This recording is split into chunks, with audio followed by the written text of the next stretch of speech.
সবাইকে জয় যিশু। আজকে নতুন আবার একটা কন্টেন্ট এসছে আপনাদের সামনে। ভিডিওটা শুরু থেকে দেখতে থাকুন। আজকের কন্টেন্টটা হচ্ছে মানে যারা প্রভু যিশুর ওপরে নির্ভরশীল করবে, বিশ্বাস করবে, প্রভু তাদেরকে পরিত্রাণ করবে। প্রভু যিশুর মাধ্যমেই তারা কিন্তু পরিত্রাণ প্রাপ্ত হবে এবং অনন্ত জীবন লাভ করবে। তাই এখানে বলেন যারা ঈশ্বরের আজ্ঞা ও প্রভু যিশুর বাণী বাক্য পালন করবে, সেই সমস্ত মানুষেরাই কিন্তু পরিত্রাণ প্রাপ্ত হবে। তাই এখানে যিশু অনেক ব্যক্তিকে, অনেক মানুষকে সুস্থ করেন। যিশু আমাদের সকলকে খুব ভালোবাসেন। তিনি নিজের শক্তি আমাদের সুস্থতার জন্য ব্যবহার করেছিলেন। কারণ প্রভু যিশু ছিল অন্তর্যামী, ঈশ্বরের একটা অংশ, স্বর্গ থেকে নেমে এসছে। তাই পবিত্রতা এত ভরপুর ছিল, যে কোনো মানুষকে, অসুস্থ পীড়িত মানুষকে স্পর্শ করে মুখ দিয়ে যা বলতো সেই কিন্তু কার্যসিদ্ধ হতো। তাই যিশু আমাদের সকলকে ভালোবাসেন। তিনি নিজের শক্তি আমাদের সুস্থতার জন্য ব্যবহার করেছিলেন। প্রচুর লোক যিশুর কাছে এসেছিল, তারা তাদের নিয়ে আসতো যারা হাঁটতে পারতো না, দেখতে বা কথা বলতে পারতো না। কিছু মানুষ আসতো যারা খুব অসুস্থ ছিল বা যাদের কঠিন রোগ হয়েছিল। যতই কঠিন রোগ পীড়া হোক না কেন, প্রভু তাদেরকে সুস্থ করে তুলতো। যিশু সকলকে সুস্থ করেছিলেন। মানুষেরা অবাক হয়েছিল যে এ কিভাবে, কোথা থেকে কি করছে, আগে তো কখনো দেখিনি, আগে তো কখনো শুনিনি, এই মানুষটা কোথা থেকে কিভাবে করছে। সব অবাক হয়ে যেত।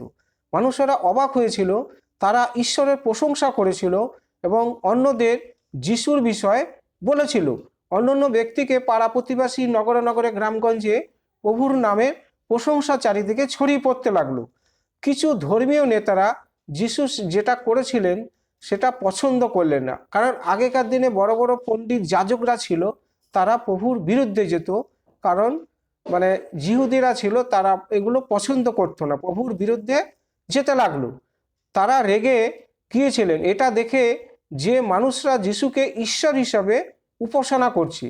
কারণ যে প্রভু ঈশ্বর হিসাবে উপাসনা করছে এই কারণেই যে প্রভু সেই ঈশ্বর। কারণ যিনি সৃষ্টিকর্তা, বিশ্ব ব্রহ্মাণ্ড সৃষ্টি করেছেন, যিনি পিতা, তিনি পুত্র এবং পবিত্র আত্মা তার কাছেই, এই তিনটে হয় ঈশ্বর। তার একটা অংশ পবিত্র আত্মার মাধ্যমে প্রভু যিশুকে কুমারী মেয়ের গর্ভে জন্ম দিয়ে পৃথিবীর বুকে পাঠিয়েছিল, যাতে পৃথিবীর বুকে বসবাসকারী মানুষ প্রভু যিশুর মাধ্যমে পরিত্রাণ প্রাপ্ত হয় এবং সমস্ত রোগ ব্যাধি, সমস্ত পাপ অপরাধ থেকে মুছে মার্জনা পায় এবং অনন্ত জীবন লাভ করে। প্রভু কহেন, যে কোনো মানুষ আমাকে শুধু একবার প্রভু বলে ডাকবে, সেই কিন্তু পরিত্রাণ প্রাপ্ত হবে এবং অনন্ত জীবন লাভ করবে। আমি জীবনের শেষ দিন পর্যন্ত তাকে ধরে থাকব। তাই কখনো কোনো দিন আমাদের কিন্তু ছাড়বে না। তাই প্রভু বলে ডাকতে আমাদের অসুবিধা কোথায়? প্রভু বলে ডাকলে যদি আমরা পরিত্রাণ পাই, দুঃখ কষ্ট, রোগ ব্যাধি, অভাব অনটন থেকে যদি আমরা উদ্ধার পেয়ে যাই, তাহলে ক্ষতি কি? তা যে প্রভু সেই ঈশ্বর। কারণ প্রত্যেকটা সন্তানই বাবা মা ছাড়া কিন্তু পৃথিবী থেকে জন্মগ্রহণ করতে পারে না। তাই প্রভু যিশু কিন্তু ছিল সম্পূর্ণ আলাদা। সে পবিত্র আত্মার মাধ্যমে এক কুমারী মেয়ের গর্ভে কিন্তু জন্ম নিয়ে এসেছিল, স্বয়ং ঈশ্বরের এইটা করেছিল। তাই প্রভু যিশু হলো অন্তর্যামী, প্রত্যেকটা মানুষের দুঃখ কষ্ট ব্যথা বেদনার কথা অনুভব করতে পারে, জানতে পারে। তাই বলছে, যারা ঈশ্বরের আজ্ঞা ও প্রভু যিশুর বাণী বাক্য যারা মেনে চলবে, সেই সমস্ত মানুষরাই কিন্তু পরিত্রাণ প্রাপ্ত হবে। পরিত্রাণ একমাত্র সৃষ্টিকর্তার হাতে আছে, আর তার পুত্র, পুত্র প্রভু যিশুর হাতেই আছে। হ্যাঁ, তাই এখানে প্রভু বলেন যে ঈশ্বর সকলকে ভালোবাসেন। এমনকি শক্যের মতো, শক্য ছিল একজন দুষ্ট প্রকৃতির মানুষ, এমনকি শক্যর মতো মানুষকেও তুমি কি কখনো মনে করেছো যে তুমি যথেষ্ট ভালো নাও? বলছে, তুমি কি কখনো মনে করেছো যে তুমি যথেষ্ট ভালো নাও? কারণ যারা অধর্মের পথে চলে, ধর্মপথ চলতে চায় না, তারাই তো খারাপ মানুষ। তারা অধর্মের পথ মানে মৃত্যুর পথ, আর ধর্মপথ মানে বেঁচে থাকার পথ। তাই বলছে তুমি কি কখনো মনে করেছো যে তুমি মানে যথেষ্ট ভালো নাও? ঈশ্বর যিশুকে দিয়েছেন, যিনি আমাদের সকলের জন্য বিনামূল্যে উপহার। কারণ উপহার বলতে এইটাই বুঝতে পারি যে প্রভু যিশুকে যারা প্রভু প্রভু বলে ডাকবে সেই সকল মানুষই কিন্তু পরিত্রাণপ্রাপ্ত হবে। পরিত্রাণ মানে উদ্ধার পেয়ে যাবে সমস্ত পাপ অপরাধ থেকে। পাপ অপরাধ যদি কোনো মানুষের শরীরে থেকে থাকে তার কখনো কোনোদিন কিন্তু ভালো হয় না, সমস্ত দিক দিয়ে অমঙ্গল থেকেই যায়। তাই বলছে যিশু তোমাদেরকে তোমাদের কল্পনার থেকেও বেশি ভালোবাসেন। আমরা যেটা ভাবি তার থেকেও বেশি কিন্তু আমাদের ভালোবাসেন।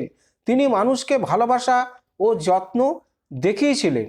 প্রভু মানুষকে কিভাবে ভালোবাসতে হয়, কিভাবে সেবা যত্ন করতে হয় সেটা কিন্তু দেখিয়েছিলেন। তিনি এটা করতেন যাতে আমরা ঈশ্বরের সঙ্গে নিজের জীবন আনন্দের সঙ্গে কাটাতে পারি। যেমন আদম ও হাওয়া অবাধ্য হওয়ার আগে জীবন কাটাতো, মানে ঈশ্বরের আজ্ঞা তো মানেনি, তারা অবাধ্য হয়েছিল। তাই বলছে যেমন আদম ও হাওয়া মানে অবাধ্য হওয়ার আগে জীবন কাটাতো, তুমি যাই করো না কেন তোমার জন্য তার ভালোবাসা কখনোই বদলাবে না। আমরা যে কাজই করি না কেন, যেই কর্মই কাজ করি না কেন, মানে তুমি বলছে কেন তোমার জন্য তার ভালোবাসা কখনো বদলাবে না। প্রভু যিশু যে আমাদের ভালোবাসেন সেই ভালোবাসা কিন্তু কখনো কোনোদিন বদলাবে না, এককভাবে থেকে যাবে। তাই মনুষ্যপুত্র প্রভু যিশুকে কখনো কোনোদিন অবহেলা, ঘৃণা বা খারাপ কিছু ভাবতে নেই। তুমি যত ভালোবাসবে মন প্রাণ অন্তর হৃদয় দিয়ে তোমার পিতা ঈশ্বরকে তুমি প্রেম করো এবং তোমার পাড়ার প্রতিবেশীকে আপনজন মনে করে ভালোবাসিও। এই দুটো আজ্ঞা কিন্তু প্রভু আমাদেরকে শিখিয়ে দিয়ে গেছিল। কখনো কোনোদিন মানুষকে ঘৃণা, অবহেলা, বিদ্বেষ বা কটুবাক্য, কটু কথা বলতে নেই, তাহলে কিন্তু ঈশ্বরের গায়ে লেগে যায়। কারণ আমরা সমস্ত মানুষই কিন্তু ঈশ্বরের ঘর থেকে নেমে এসেছি। হয়তো এক একটা মানুষকে এক এক জাতির ঘরে জন্ম দিয়েছে, এক নানা ভাষায় কথা বলি, কিন্তু সৃষ্টিকর্তা কিন্তু একজনই, যে প্রভু সেই ঈশ্বর যিনি পৃথিবী সৃষ্টি করেছেন, যিনি মানুষ সৃষ্টি করেছেন, সেই হলো আসল সৃষ্টিকর্তা। তাকে ধরে থাকতে হবে। যতদিন পর্যন্ত না তুমি পরিত্রাণ পাচ্ছ, তোমার মনের কামনা বাসনা ইচ্ছা সকল কিছু পূর্ণ হচ্ছে, ততদিন পর্যন্ত তুমি চাওয়া পাওয়া থেকে যতক্ষণ না পর্যন্ত তুমি বঞ্চিত না হও, মানে প্রভুকে প্রভু বলে ডাকো, সমস্ত পাপ অপরাধ থেকে তুমি মুক্তির প্রার্থনা করো। যে কোন পাপের ফলে, কোন অপরাধের ফলে প্রভু আমি ভুগে মরছি আমি নিজেও জানি না, তুমি আমাকে যাতে আমি স্কুল কলেজে ভর্তি হতে, ভালো ইঞ্জিনিয়ারিংয়ের চান্স পাই, ভালো একটা চাকরি পাই, বা মেয়েদের বিয়ে সাথে যে কোনো কামনা বাসনা ইচ্ছা পরিপূর্ণর জন্য প্রভুর কাছে মন প্রাণ অন্তর হৃদয় দিয়ে খালি প্রার্থনা করতেই থাকো। খুঁজতে খুঁজতে যেরকম পাথর হয়, প্রভু ঠিক একদিন সহৃদয় হবে। তোমার মনের দুঃখ কষ্ট ব্যথা বেদনার বোঝা প্রভু ঠিক স্বর্গ থেকে শুনতে পাবে। স্বর্গের দূত পাঠিয়ে তোমার সমস্ত কিছুর হাত থেকে তোমাকে রক্ষা করবে, পরিত্রাণ করবে এবং নতুন জীবন ফিরিয়ে দেবে। হালেলুয়া। তাই আজকের কন্টেন্ট এই পর্যন্ত। প্রভুর কাছে প্রার্থনা করি আপনারা ভালো থাকুন, সুস্থ থাকুন। আর যদি ভিডিওটা ভালো লাগে একটা সাবস্ক্রাইব করবেন, কারণ পরের ভিডিওগুলো সবার আগে আপনাদের কাছে পৌঁছাবে। সবাইকে জয় যিশু, আমেন।